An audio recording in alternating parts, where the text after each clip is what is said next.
les témoins choisis, nous avons aussi aujourd'hui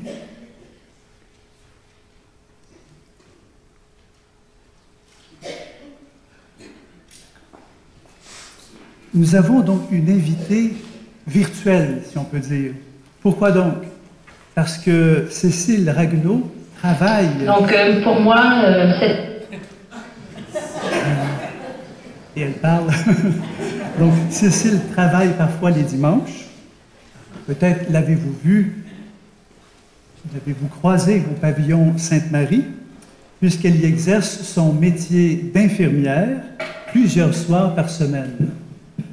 À 30 ans, Cécile est entrée à Notre-Dame-de-Vie, un institut séculier carmélitain fondé par le père Marie-Eugène en France. Vocation exigeante, comme sont toutes les vocations, qui allie la pratique de l'oraison, la vie sacramentelle et le travail professionnel. Cécile est arrivée au Québec en 2010 et elle s'est installée à Trois-Rivières, où elle est entre autres aussi catéchiste pour la confirmation des adultes, co-animatrice d'un groupe de prière et d'un groupe d'enfants qu'elle initie à la prière. Cécile a accepté de nous laisser son témoignage d'avance. Nous l'avons donc filmé et nous allons maintenant le projeter sur écran. Donc pour moi, cette phrase, je la prends plus personnellement en fait. Pour moi, la consécration, c'est quand même un réveil intérieur de quelque chose qui était là, sûrement, puis qui petit à petit vient à la surface. Et puis un jour, parce que je suis prête, je suis capable d'entendre cet appel. Et peut-être comme Samuel, j'arrive à dire, avec l'aide de l'Église, avec l'aide de tous ceux qui m'entourent, Seigneur, ton serviteur est là, il écoute. Voilà.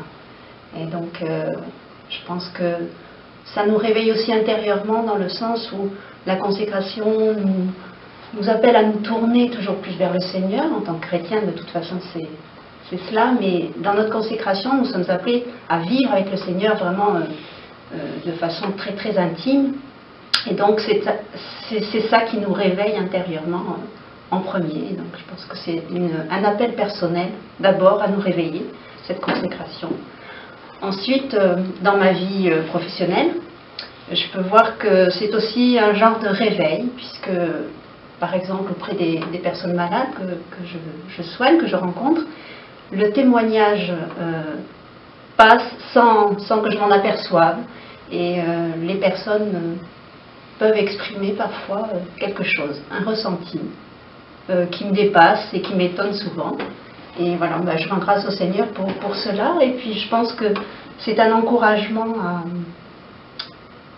à être assuré de cette présence de Dieu en nous, de sa fidélité aussi en nous, de cet engagement qu'il a en nous, auprès de nous, qui ne fait pas défaut, même si nous ne sommes pas toujours au rendez-vous.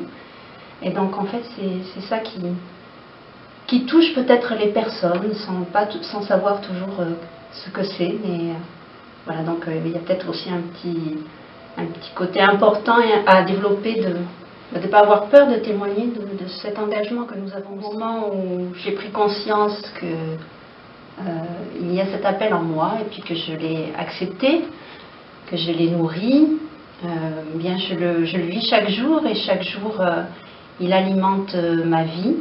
Et puis en fait il est indépendant un petit peu de ce que je fais, de ce que je suis. Il dépasse grâce au Seigneur tous les aléas de la vie, les pauvretés, les déficiences.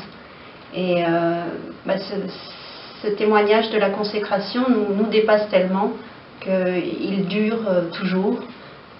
Et je remarque chez les personnes consacrées qui ont dépassé un certain âge, sont vraiment des lumières et puis des soutiens pour les jeunes consacrés, je pense. En tout cas, moi, c'est comme ça que je le ressens. Et puis je les remercie, et puis j'espère leur ressembler aussi.